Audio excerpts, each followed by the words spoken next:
onye ji uwe m ọnụ n'ime ụwa nke ụwa na-eme ntụgharị asị na ọ bụ deportation na na-ebuna ndị Igbo ebuna na na-edipọtụ ndị Igbo. onye jiri uwe m ọnụ maka na gịnị mee ụwa bịa ka anyị bịara emechaa eme gịnị alawakwa anọ na-eme ntụgharị onye na-enwere ọkụ ozi ha ya taa hapụzie maka echi niile ga-adị mma nke ka ego bekee gị ji eje mbe gị ji anya isi ji na-asị gị happy Eid Kabil ma ọwụ na iwu muslim yes ọwụ na iwu muslim happy Eid Kabil ndị be anyị niile maka taa wụ public holiday mana ịmagonu ndị nganga anaghị enwe public holiday anyị ga-abịarịrị so n'ihe a na-eme maka gịnị maka ịdị anyị mkpa and obi ụtọ gị wụ ihe kachasị wụ public holiday nke mma eju m ka m kwuo public holiday ọbụla ga-abata mee affect ịpụta mee nganga Igbo ma na public holiday ahụ esobe ihe anyị na-ekwu so cha kwewata aha mana ka m na-ekenekwara ndị wu muslims ma ndị nwe oyi muslims jekwa ebe a na-egbu efi taa ọ bụ eziokwu na izuụka gara aga na-egbuchara efi n'ọba efi ka efi erika mana taa kwa ụbọchị eji egbukwa efi ọzọ a na-egbukwa efi taa ọzọ ego bekee gị jeje mba na-asị gị biko onwe ebe ya etinye onwe gị tinye arụ dondol jee ka ịnweta onwe gị maka ọ public holiday ọgwụkwa nọ n'ahịa o enwekwa ndị na-ebutekwa nke ha n'ime ahịa ọwụ na ị nọ n'ahịa ọwụ na ị nọ n'ụlọ ebe ọbụla ị nọ nwanne m nwoke nwanne m nwaanyị na-enweta onwe gị maka ego bekee gị jeje mbe gị ji anya isi abịa gọzi anọgo m n'oche eze yes cross kwa ụkwụ m okpu eze m nọkwa m n'isi nwee ebe m ji aza eje maka chọọ m ịgbawa ndị ọbụla obi anọ m n'oche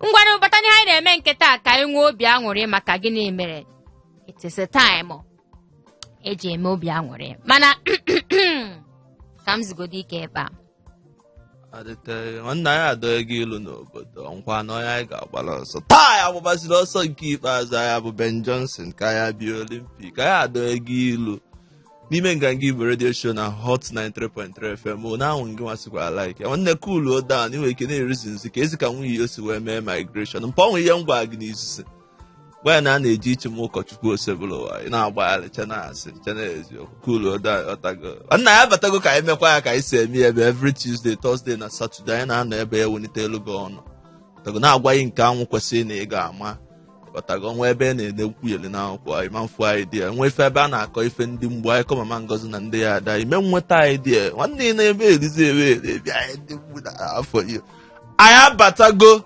n'ọgbọ ju eju bara abara anyị abatago n'ọgbọ ju eju bara abara ya ihe ọbụla a na-eme gbasa ndị be anyị ego bekee wetego ya ngwa let us go let us move maka ndị na-asị o nwekwala ihe ga-eme. There was a pandemic that led to a lockdown. Then came boredom and more boredom. Now, it's time for the August meeting. Lagos, brace yourselves as Nevada Bridge TV presents Acapella, My Mic and I 4. The August meeting. One man, one mic, one stage. A night of 100% humor. Venue, Eco Hotels and Suites. Time 7 p.m. Tickets, premium table of 6, 2 million naira. Gold table of 6, 1.5 million naira. Bronze table of 6, 500,000 naira. VIP single seats, 30,000 naira. For bookings, call 0806-701-0127. All COVID-19 protocols will be duly observed. This event is for 500 guests only. Acapella, My Mic and I 4. The August meeting is supported by AfriPay. Media support, Hot FM. This is a Nevada Bridge TV production. Gị mama una ga-eregodo ahịa maka ihe anyị pụtara Lagos ma ga-ere ahịa. Yes, m ji na-asị gị onwe ihe ọbụla ị na-ere bute ya ebe a maka ebe a ka ọnụ gị ma ike gị ma ihe ọbụla iji wee bụrụ nwa afọ Igbo dị ọkwa ịghọta ka m nọ na-ekwu aha ka anyị baa n'ime ka ewe ọsịsọ ngwa ngwa ndị na-asị m o nwere ihe ga-eme ka ịnwa anwa bata ala Igbo ya ịnwa anwa bata ala Igbo anya ga-afụ ntị gị ọwụkwa mụ aka agwa gị okwu ahụ ọwụwa ka agwago okwu a onwe bụ onye ga-apụta ihe wee gwa ego bekee ụdịrị okwu a cha ọma mme mana ka onye a na-agwa okwu a onye a gwara okwu a wụ Joe Igbokwe ka a gwara okwu a mana ke ndị gwara Joe Igbokwe ụdịrị okwu a ndị gwara Joe Igbokwe ụdịrị okwu a wụ ndị IPOB pụtasị Joe Igbokwe n'onu o si dị ugbu a wụ na ịchọ ịbata ala Igbo nwanne ihe anatagodo anyị ike ma nye gị ike nna nne ya ị gaghị agbata ala Igbo ha ekwuchi okwu a bịa jụwezie Joe Igbokwe wee baa n'ime Facebook ya wee kwuwezie si na ndị a na-akọ na ama ihe a na-akọ na a na-egwu egwuregwu ya ndị a mega kọmedi na onye anwa ga-asị ya bata n'ala Igbo na amụbụ onye anwa na amụbe ya cha na ha makwa na ọya nwawo ọkpara eze ya nwafọ Nnewi na ọha nwawo ndị nwe obodo enwe a na-achụ ndị nwe obodo enwe na ọya nwa bụ onye nwe obodo na ndị a na-akọgheri ihe ndị asị ọcha bata ala Igbo ka ọ natagodo ha ike tupu ọ bata ala Igbo na nwee ike ọwụ na achọgbazie ha achọ na ama afụ dị na nna ha si ala Igbo so na ha amaghị ha na-akọ na onye ga-asị ya bata n'ala Igbo na amụbụ onye anwa biko ka onye anwa chere godo na ya nwazuru ka eme ihe ọbụla ọ ya eri mana anọgo ọnụ n'ọgbọ so ka anyị na-ekirigonu ihe ga-eme IPOB si Joe Igbokwe abatala ala Igbo ma ọ wụrụ n'anya ike Joe Igbokwe wee si ndị IPOB ngwanụ ka anyị na-enenenụ na ọha nwawo ndị nwe obodo enwe si ka isi ebe ahụ pụọ maka okwu IPOB na Joe Igbokwe ihe cheta na Joe Igbokwe ma ọ bụ na ịma onye Joe Igbokwe wu nwafọ Igbo ọwa onye Igbo ị ga ịnụ n'ọnụ ya na o si na Nnewi wee pụta mana o so na ndị na-akọ ndemụ makwa na akọjọ ihe ndị IPOB na-eme makwa na o so na ndị na-asị na o nwee ihe dịka ịnara Biafra makwa na inwe Biafra onye Joe Igbokwe wụ ka m si wee gụpụta ya n'ihe m gụrụ yes special advisor nyegalo Lagos State Government on Drainage so ka anyị si ebe ahụ wee pụta si ka anyị baa na ihe mere na Benue steeti ọ bụrụ na ịma na ndị Igbo nọ na Benue matakwa ama na ndị Igbo na enwere ndị Igbo nọkwa na Benue steeti so ihe m chọrọ ikwu taa na maka ndị Benue si n'ọnụ ọtọm wee pụta gbasakwa ndị be anyị ichete ị ga-ama na nna dị asị gị ihe ọbụla na-agbasa gị na o nwekwa nke gbasara m ebe ahụ mmebute ya ebe a mana nke a gbasara ndị be anyị n'onu ụzọ n'ụdị na ọtọm pụtasị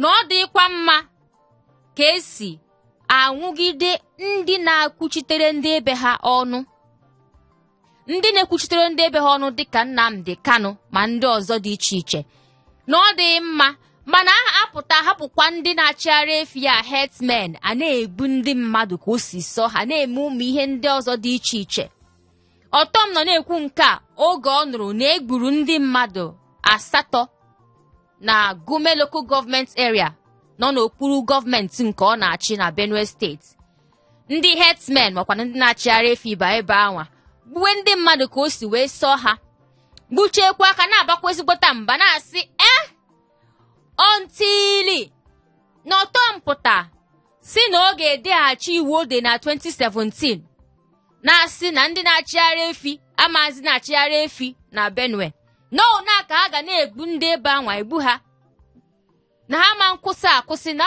mba ka ha na-aba na ka ha ga na-eme ya ọtọm wepụta kwuwezie si na ọ dị mma ana ha nwa kwurugo chim si ihe ọbụla ọ ya eme ihe ọbụla ọ ya eri na ha ga-etinyekwa isi ị ga-amakwanụ na ndị herdsman ya na-ekwu okwu maka ha na ọwụ sọsọ Benue steeti ka ọ na-emetụ ha na-abakwa n'ala Igbo na-abakwa n'ala Yoruba ebe ọbụla ka ha na-eje na-egbu ndị mmadụ eme ihe dị ọzọ dị iche iche mana ọtọm asịgo na ndị isi ga-apụta nwụchiri ndị na-ekwuchitere ndị be ha ọnụ dịka Nnamdi Kanu ma ndị ọzọ mana o ruwe na nke ndị herdsman ene anya ebe ọzọ dịka ha na ha afụ ihe na-eme nke a bụ ihe m si ka m gwa unu na o mere na o si n'ọnụ ọtọm wee pụta mana nke ọzọ m eji chịbụ ụkwụ m imu na ọwụ nke mee na Imo steeti ebe second bridge Maazị Rochas Okocha lụrụ ndị ebe ha makwanụ Imo Light mgbe ọ nọ n'ọkwa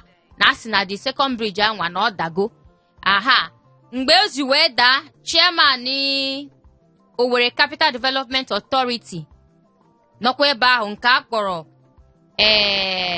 Maazị Innocent ikpe emezie wee pụta si na ihe mee n'ụwa na ụzọ ọnwa dị bad na emechigo ụzọ anwa si onye ọbụla chọwazi ụzọ ọzọ ha ga na-eso ka hapụ ịnụ na onwe onye si n'ebe ahụ wee merụọ arụ makwanụ wee nwụọ. Ọ na-akọ ha m n'ọnụ n'ime ihe dị n'ime ka ewe nke izizi wụ ihe gbasa Joe Igbokwe na ndị IPOB. Nke abụọ wụ ka ọtọm si wee si na ọ dịrọ mma ịpụta ya ndị gọọmenti etiti ma ndị ọzọ dị concerned ma wụ steeti ma wụ loko ma wụ federal ịpụta na-anwụchi ndị na-ekwuchitere ndị ebe ha ọnụ mana ekwu okwu ihe maka S-men eme ntị ka ha nụ ya na nke ahụ na ọ dịrọ mma.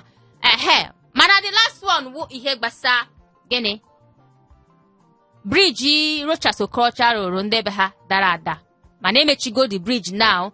Innocent na-asịzi ndị mmadụ chọwa na ụzọ ọzọ ka a hapụ isi n'ebe ahụ asị na onwe ihe mere unu ebe a ka mma hapụzi ya si ka anyị gaa nwụrụ mmiri ịma ka anyị si alụ anyị chiezie azụ ihe anyị ga-akpata ihe dị egwu ofu ihe ka ị ya eme just nọ ebe ahụ depụta nọmba anyị ma ọ wụ na ijube ya dosie ya ofu ebe maka line ga-adị bizi ka ọ ghara ịwụ na ị ga-aba n'ime trafik. Ego bekee na-abịa. Hot FM ebe ọ na-ekpo ọkụ ebe ọ na-anwụ ọkụ nke awụ nke anyị nke awụ nke gbasa anyị enyerogo ahịa ahụ ka anyị chezie azụ n'ihe gbasa anyị maka nke awụ ebe ndị Igbo na-enweta onwe anya na-asụ mba ka anyị si ebe ahụ wee pụta. Alright, ka ihe anyị ga na-akpa maka ya taa ka ihe nọ n'elu tebụl anyị ga na-ekwu maka ya taa si na izuụka gara aga maka ndị na-abata makwanụ ndị jere n'ọba ọba oke ọba n'izuụka gara aga ihe ọbụla nna ma inwe ego n'elu ụwa nke ife ihe mere ebe ahụ akwa na arịrị mana ndị bara na plane ma ndị bara n'ihe ọbụla ha bachara jechakwa n'ime ọba n'izuụka gara aga ma ndị ji enweta ego in short ihe niile eme n'ọba ụfọdụ isi na ọ dị ha mma ụfọdụ isi na ọ dịcha ha mma.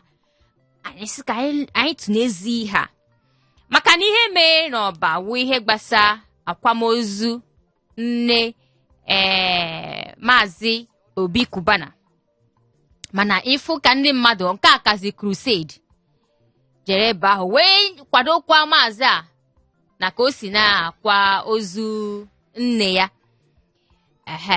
Mana ihe niile emere ebe ahụ onwe ndị na-asị na ego emefuru ebe ahụ that time n'orika amazi m ọkazi ihe achọrọ m ịkpọ ụfọdụ gọọmenti na-enweta n'orika wee mezie ha na-asị ọka gọọmenti na-etinyezi anya na ole si na-emefu ego na-eje ịkwa ozu mmadụ ya na kọntrolu ego na-aga na-abọ onye na-akwa ozu ma ndị ọbụla gbasa ndị je na akwamozu a.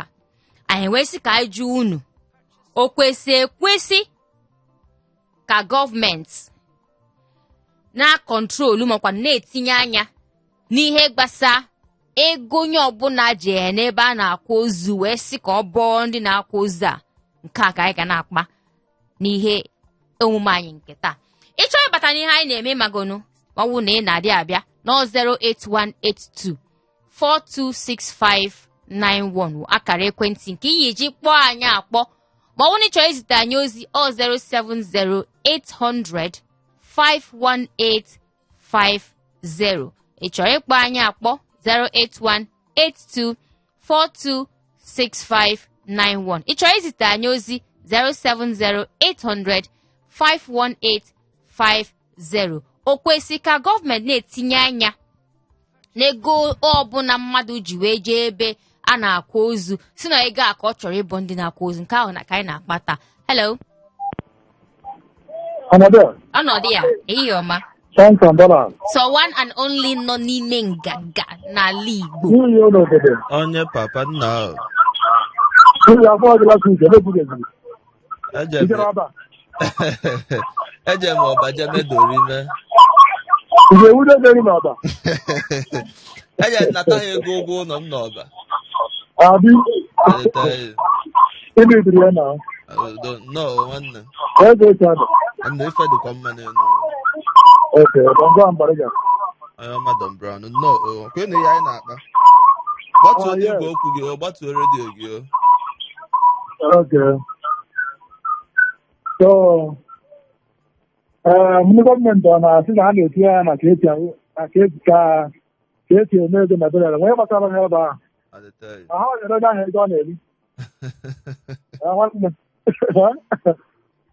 ọ bụ ha nyere onye ahụ ego ọ na-eri so onye ahụ gbasara ha ebe ahụ ha wepụ anya na nke a gaa nweta ha etigoro ya anaghị kwesịrị ka ha tinye anya onye bụ ihe na-akpa anyị dịka na Naịjirịa na ihe gbasara sekuriti ma ọtọ ma ọsọ enweghị gbasara ha na dolara ha wepụrụ ha n'ebe ahụ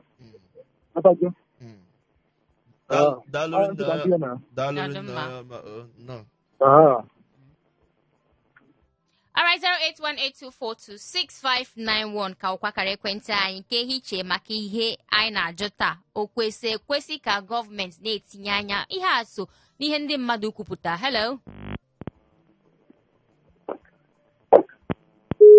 Oh, sorry, 08182426591 ka ọkwa akara ekwentị anyị and ịnụgo ihe anyị na-akpa maka ya ma ọ wụ na netwọkụ 08182426591 adịka Kumbasom ọkwa na hold up dị ebe ahụ biko jee n'ebe anyị na-ezite ozi zite anyị ozi. Hello.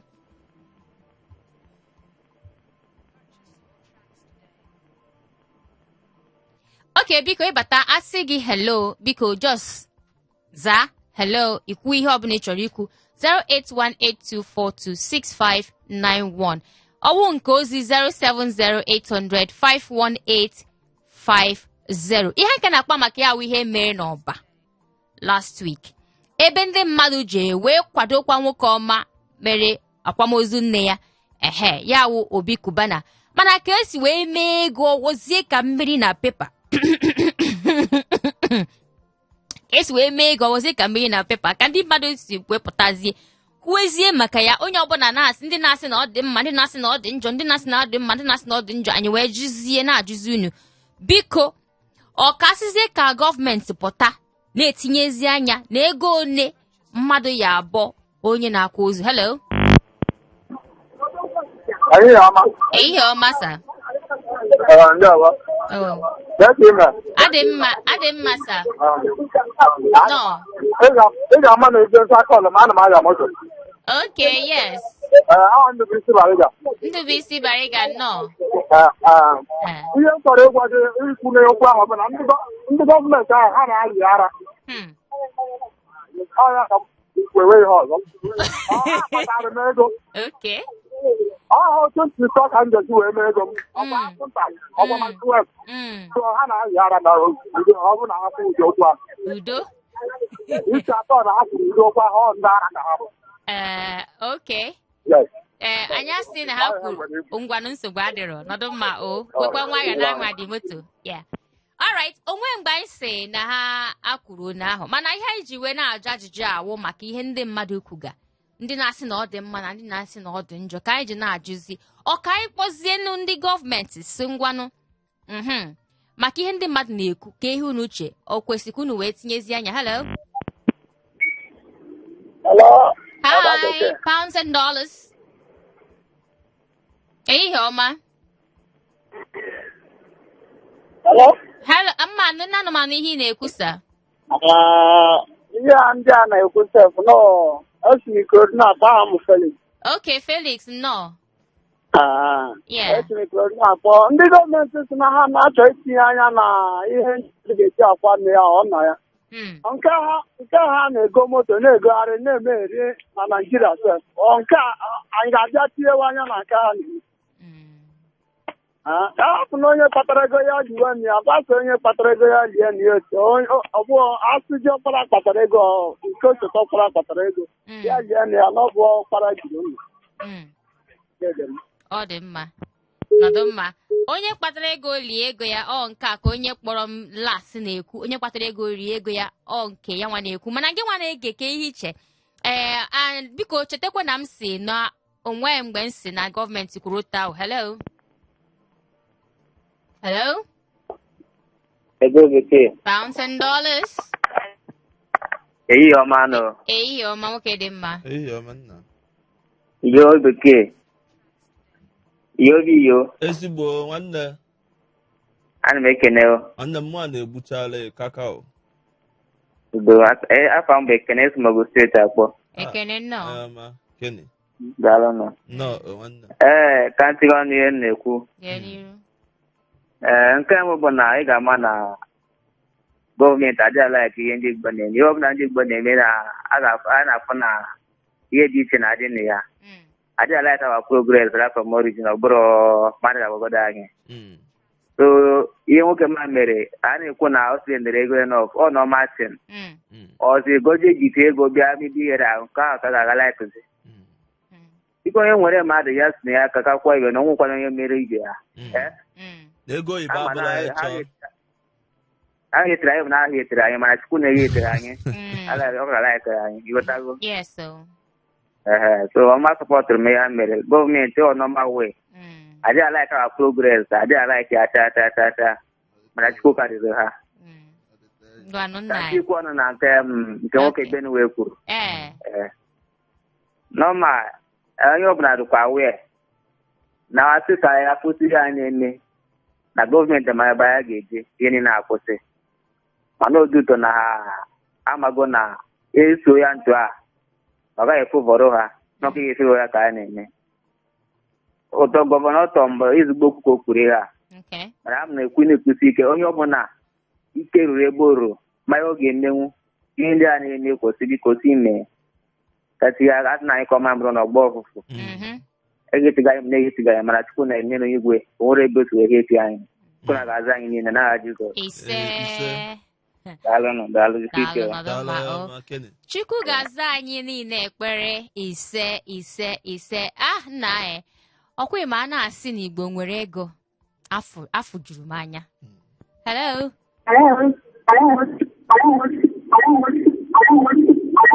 Okay, 08182426591 biko ịbata ma a na-ịbatago biko maka na ịma na hold up dị n'ụzọ onwe ka iji nwee efe wee gafee nna ya yuzuo ohere gị yuzuo ya ọfụma ka a ghara ịkụpụ gị n'ụzọ hello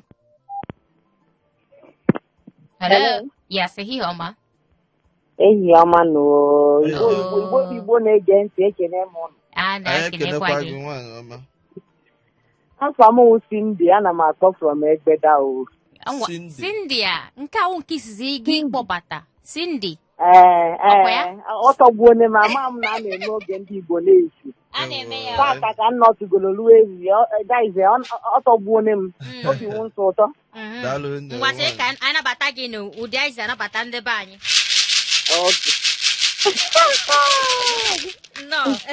daalụ rie nne nwaanyị ọma nnọọ biko na-abatakwa ka m gwa gị mgbe anyị ji eme ihe omume anyị Tuesdays, Thursdays na Saturdays 1 to 2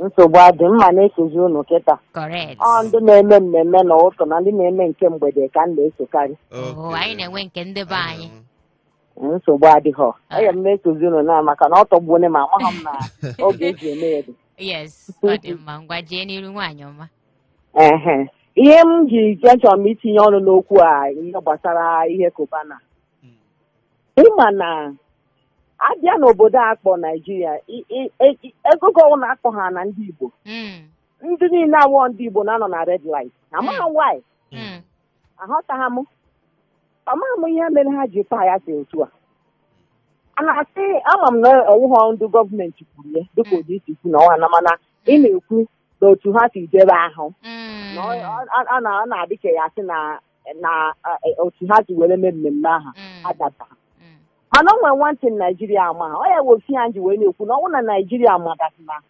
ọchịchị bata Igbo n'aka n'obodo a ya adị mma ezigbo ha agaghị eche echiche ugboro abụọ because ndị ọzọ na-achị ọchịchị wụ onwe ha ka ha mana Igbo na-ebi ụdị ibe ha you understand? Yeah. Ihe m na-ekwu a na-akwado onwe ha a na-akwado ha na-akwado onwe ha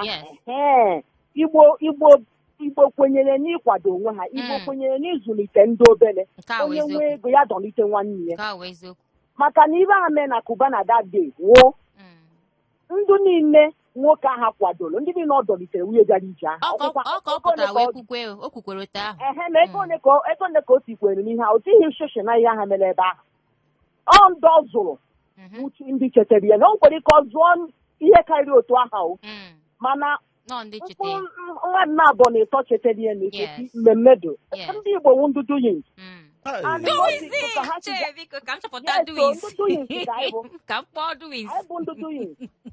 and ihe ọ sọkwara ntaji anya ọna si na ya onwe anaghị ekpuchi ọnwa aka and onweghị onye na-agbatu onye chi ya agbatughọ anyị ejighị ego ọchịchị obodo a were kwụrụ anyị wụ ndụ street ife anyị na-akụ street and anyị kụcha ya Chineke na-agọzi street anyị na-akụ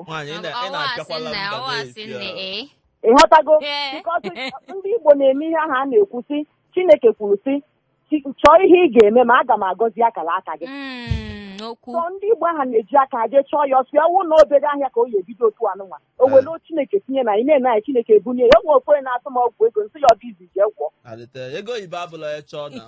ọ dụghị izi nke ihe unu ji eche na ụmụ ihe a niile wee ọgwụ ego bụ bikos unu nwa obi unu nwe obi ọjọọ nsị ya na ọ nwere ofu onye n'obodo m my own cousin ka ọ wee o jere South Africa nọọ ya complete 10 years nọcha nata ozugbo ọ natara fube ha tinye so otu a ya si pụ ka ọ ka dị within 1 year be ha turn auto palace ihe o meziri o tinye aka na ụmụnna anyị tọrọ ya ụmụ nwoke 12 kpopụ abroad ego ka o ji mee akwụkwọ so ha agbakọzi ego flight ticket sendie ha kịta ụmụazị anyị na-emebe ọfụma batakwasị otu a na-epik ikwu ụmụnne a na-akpọta ndị okirikiri na-akpọpụsịkwa ị na-achị gwa m dide dam bọị ụmụ nwanne nwaanyị nọ enyi nwaanyị nọ ma ya na gbara akwụkwọ ịbata be ha o tighị 1 naira na ya ụmụazị ọ kpọpụta ewu ihe mere everything ndị Igbo na-ebi udo human capital and ihe ejighị ego ọchịchị obodo a were egbenye ọ ya bụ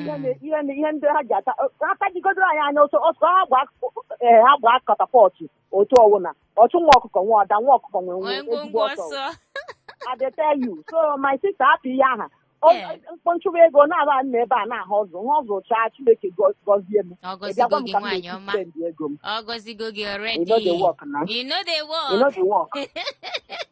nne m ngwa ọnọdụ na ọfụma ihe unu na-eme dị m obi mma daalụ nwaanyị dị mma nọdụ mma si gị na ndị Igbo nwere doings ọkwa ịghọta ndị Igbo na-akwado onwe ha nke ahụ wee zigbote eziokwu dịrị onwe ya nke a ajighị egwu egwuregwu ma ncha onwe mgbe m chọpụtara na ndị ọcha pụtachara na-asị ka ha na-eme findings investigation achọpụta ka ndị Igbo si alụ ka ha si eme maka onye nọdụ na mma ịfụkwa na ọ ya achọ ka nwanne ya nwoke nọdụ na mma ọkwado makwana nwanne ya nwaanyị ọkwado ya nye ya ihe ọ ya eji na-alụ jiri na-alụtakwa ọ ya mere ihe dị otu a si na-adị si iwere gọọmenti etiti wee nyefee ndị Igbo n'aka nna ya afụ difference mana ka mụrụgodo mmiri a doings nwere level anọ m abịa Nganga Igbo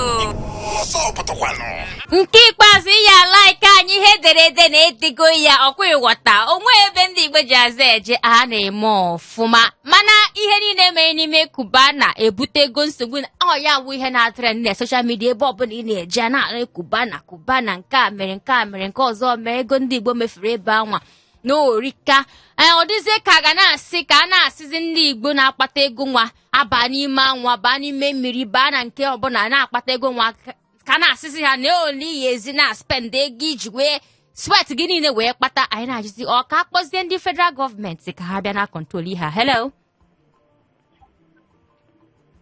ehihie ọma ọbagonu nnọọ ehihie ọma ehihie ọma nwunye ọma papa wa nwunye ezigbo nna ahụ fichapịa Hello? Afro m ijebiri isi fada apụgo m bụ ka m nọrọ sọ m nwa bi. Nwanne otu awụla ezi otu awụkwa ezi mkpọ gị ngwago. Ị gachaziri wee chejize your voice gị na-echejize because m ijere ti fada. A na-enyekwa gị enyi nwanna. Na-emezi nsọ nsọ kịta anụ ghọtago. Nke ị na-emekwa ebukwa obere oge ị na-achịkwazi ebe ị nọ.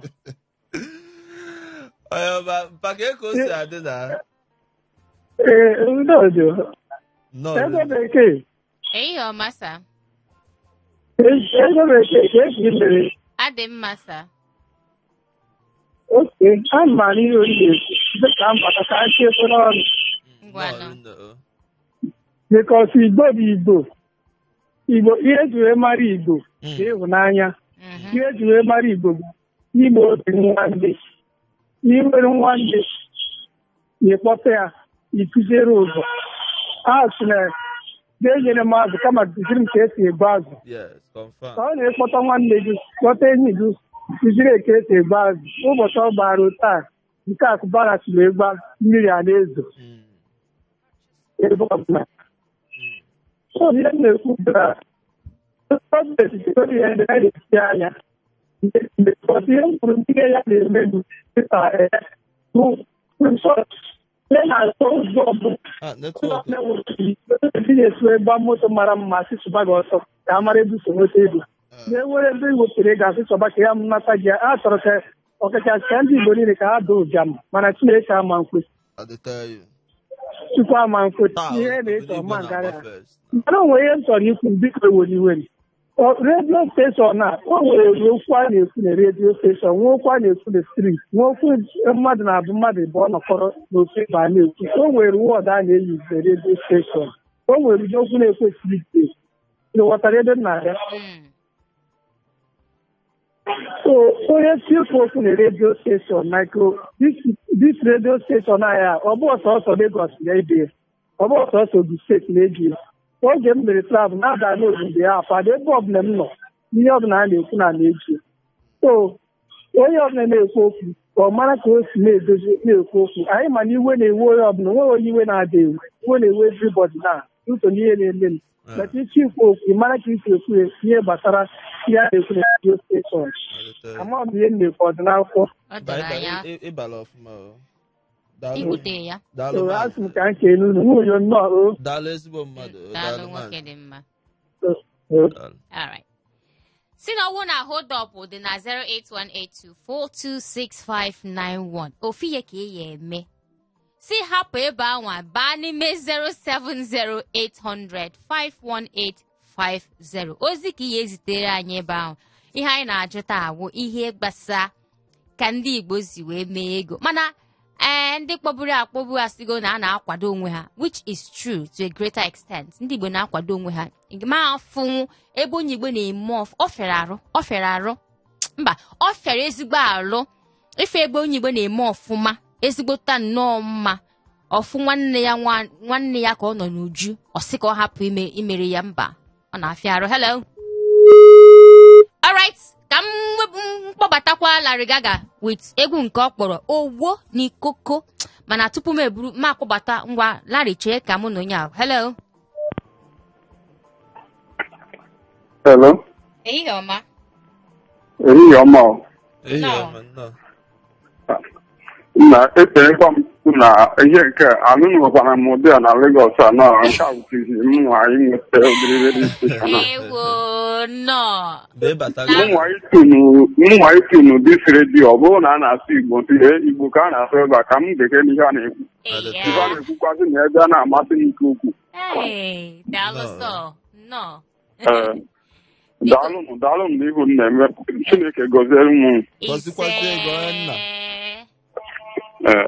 Maka anụ m anụsị ihe m na-ekwu mana amarọ m ihe bụ isiokwu a na-ekwu mana anụ m anụsị ka m na-ekwu maka ihe Kubana ma ka ndị Igbo si akwado onwe ha wee chọpụta ihe niile m na-ekwu bụ eziokwu maka na m nwere onwe m eji m onwe m anwa kemgbe m si na East gbagote Lagos a afụgo m ihe dị iche maka na ọ bụrụ na ị nọ n'ala Igbo onye ọbụla bụ nwanne gị aka nri na aka ekpe ị nwere ike ịnọkọta ya gụ ụgwọ ọ ga-ekpo ofu enyi nwoke ma onye esi ya nwoke isikwọrụ nri ndakwuru ebe ahụ rie nri ịchọ ịlahụ ebe ahụ ụtụtụ ịnababeghị mmadụ agha jụrụ gị gịnị mere mana ebe obodo nke ọ dịghị otu ahụ ị ga-egwu uche Bright Chimezie tiri mgbe nwa ọ na-asị ọnụrụbe nwanne agba n'ọsọ ihe abụghị Igbo eji wee mara Igbo be your brother's keeper ọnụrụbe nwanne agba n'ọsọ ihe abụ dia lifestyle ọ ndụ ha na-ebi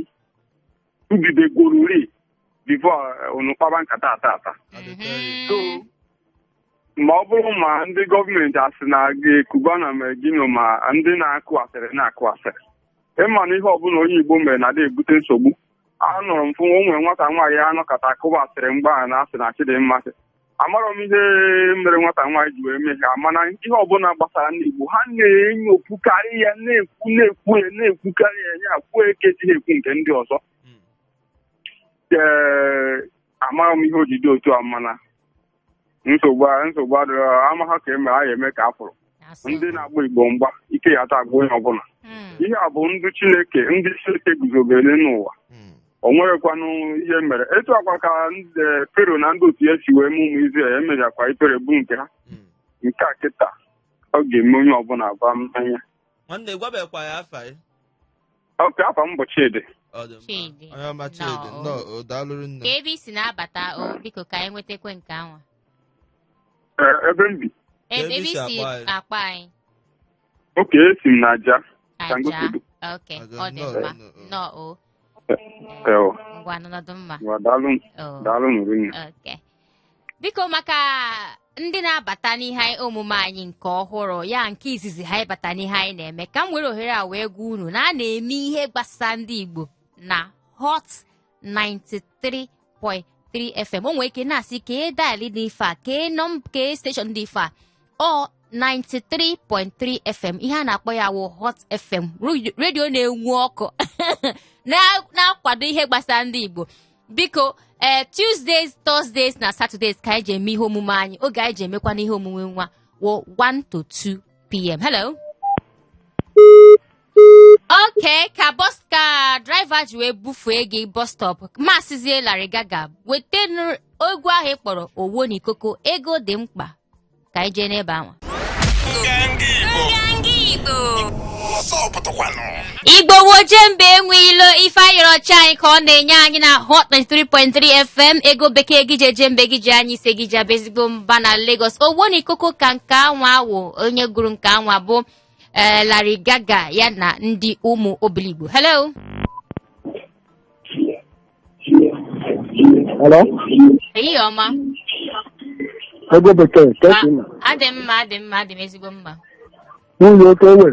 Ezigbo mmadụ mpa Monsa. Sama from Kirikiri. Outside of no function. Okay. Isi ka ime nke ahụ ka o doo onye ọbụla anya. Ọ dị mma nnọọ ihe m na-arịọ Chineke ka m butegodi ike ị ga-ebute ike nwanne m nwoke ka ọ fọzikwa ya onye adọgọ nka m ihe ndị mmadụ ya akọzikwa na so hapụ ihe ndị a na-akọ nwere daalụ m.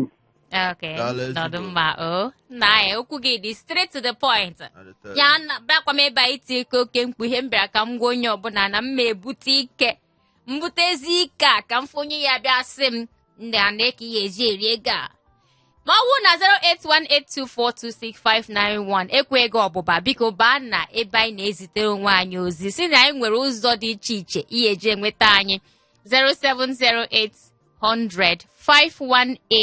07081005150 ma nke ahụ ekwekwa ọbụba biko baa na Facebook anyị just ịba na Facebook ịchọpụta Nganga Radio ihe enweta anyị ebe anwa. Hello.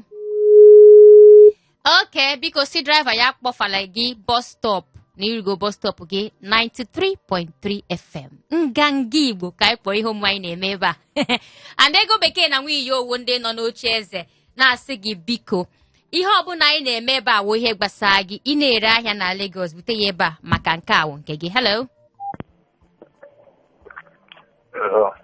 Hi. Good morning. Good morning. Not the case, no. You see Potonova by.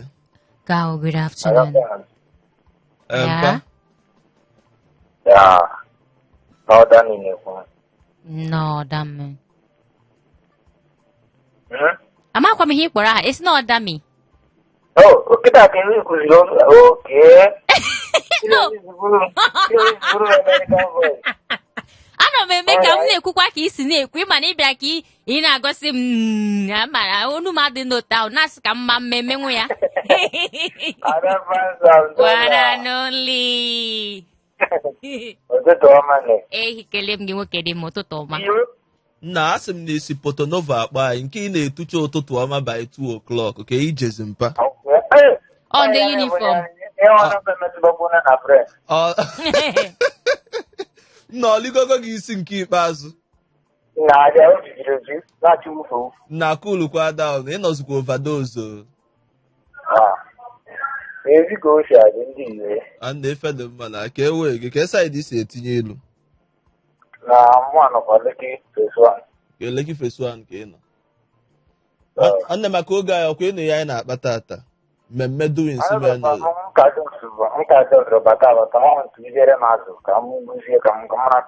ngwa na ihe mere ya na-abụ na ị ga-egezi ntị maka oge anyị ige ntị ka ịghọta ihe anyị na-akpa daalụrụ nna ya.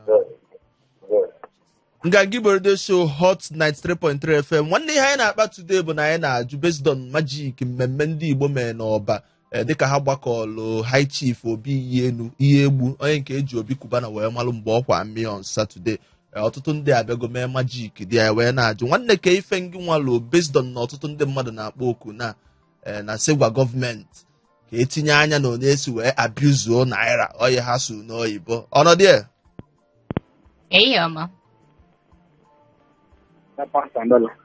One and only. Nwunye obodo. Kpochapịa kpotomkpo mkpọ gị ngwa gị ịsọ. Nwanne ụwa bụ ntụgharị na na-eche njigo m afa now ihe okubana ka nna azọzi ihe okubana ihe okubana tinyelu gị anyị sọ 24 hours ihe okubana oli ego na uko ego taa na-eluse gị anyị sọ ọ bụla ele na na-eluse gị nwanne ọkwa ịdị ya anyị na-akpa ezigbo mmadụ bụcha anyị nọ nwanne. Na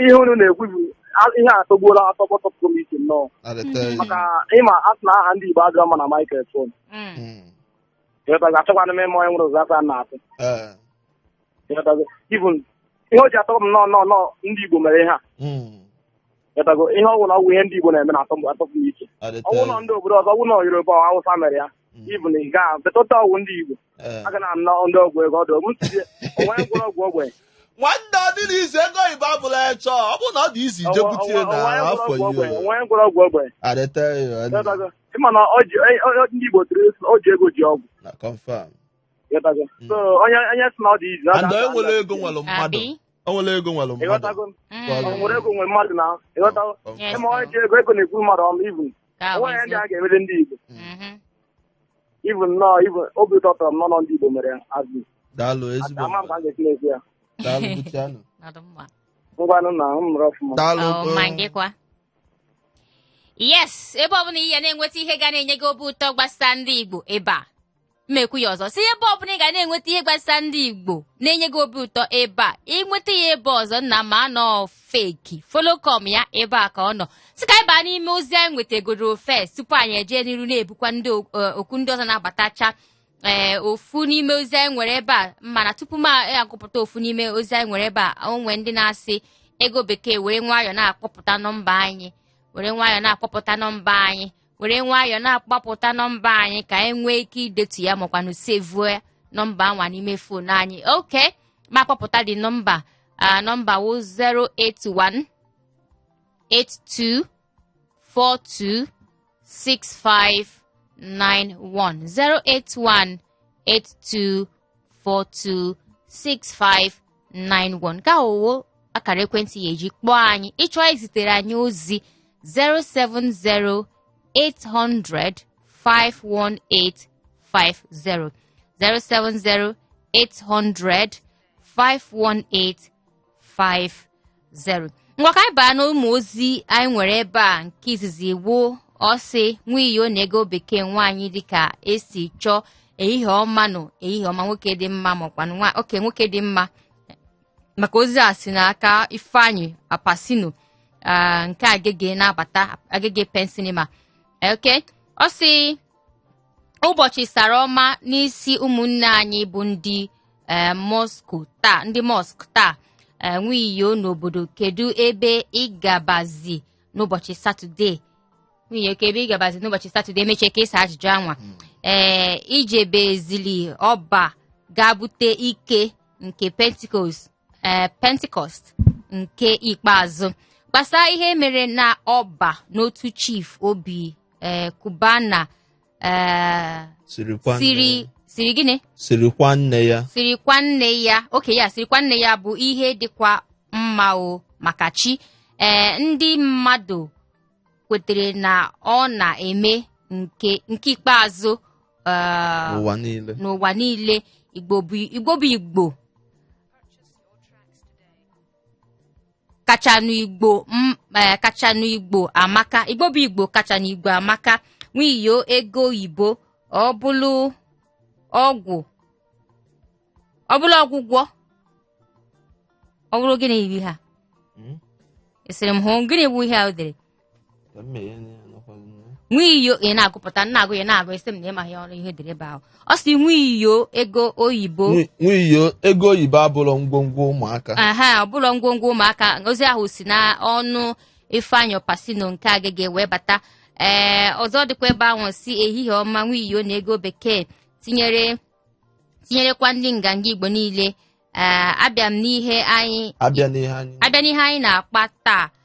Onweghị ka o si bụrụ ihe ga na-echu gọọmenti ụra abalị gbasara ka onye ọbụla siri kpata ego nke ya ma ọ bụ ka ọ ga-esi emefu ya bụ ego. Onye nwe ego ya biko kpapụta ya ka esie ka o sie. Ndewonu Ngozi si Ikodu zite anyị ozi anwa. Okay, nke ọzọ si ngwa nwiyo gị nwa gụpụtazie ndị ọzọ ka m nye gị ohere gụpụta ndị ọzọ. Nwiyo na ego bekee ekene m unu nke ukwuu. Asị m ka m jụọ nwiyo na-arụ adịkwa maka na ọ bụghị ụdị olu a ka anyị ji mara gị. Afa m bụ Master Seed esi Mbariga wee nwanne efe dị mma ewetago just welio na nsi gwa ya na efe dị mma o ji nwa alịpụta nke ikpeazụ a. Onye ọzọ sitela anyị ozi si ego bekee ada pounds and dollars nwiyo n'obodo kpoyi gbam. Ekenekwa m unu ọsị nnọdụ na-eme na Bariga na-ekwu. Nnọdụ na-eme na Bariga na-ekwu. O wee sị nwiyo onye kpatara ego ga-eli ya ọsọ ka o si wee masị ya ọsọ. Onye tinyekwana ụmụ Igbo anya ka ha si eli ego maka na ego oyibo abụla onye chọọ. Igbo bụ odogbu. Igbo bụ enyi Naijiria. Anyị ga-ezelu ụmụ Igbo niile. Ozi ka na-abatakwa mana biko dododo ama m ọ ka anyị gụpụta fo oke ngwanụ. Onye nke a sị ndewo no ebe m nọ na-enweghị ike ịnweta unu n'igwe okwu. Ebe m na-enweghị ike ịnweta unu n'igwe okwu ka m pinyere ya n'aka. Ọ sị ndị na-asị na ihe mere na ọ bụ enweghị isi ha bute isi ha ka etinye ka o nwee isi. Ọ pụtara na ha ahụghị ndị si na ego ha tụtara na nke Obi Kubana. Ọ bụ na ha ahụghị ndị tụtara ego na be Obi Kubana ọ na ha bụrụ mmadụ. Ebe gọọmenti na-enweghị ike inyere ndị mmadụ aka ka ọ banyere ha aka dazi ndị tụtara ego n'ọba na ha nwetara enyemaka. Ọsị ọrụ gọọmenti bụ ichekwa ndụ ọ bụghị ileba anya ebe ọzọ. Chineke gọzie m maka na achọrọ m inyere ndị mmadụ aka. O wee sị achọrọ inyere ndị mmadụ aka ka ha nyekwazie 1000 ka ha nyekwazie mmadụ 1000 mgbe ha ga-eme mmemme ka ya nyelụkwazie mmadụ 1000 aka mgbe ha ga-enye mmemme.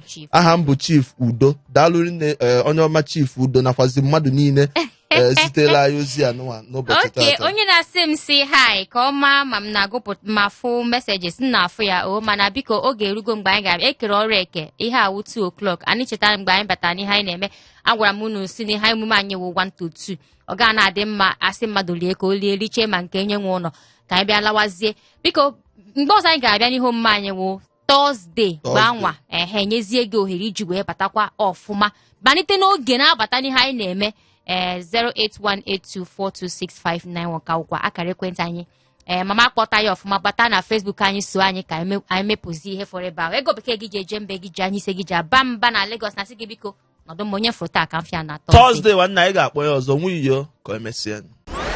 Nganga Igbo.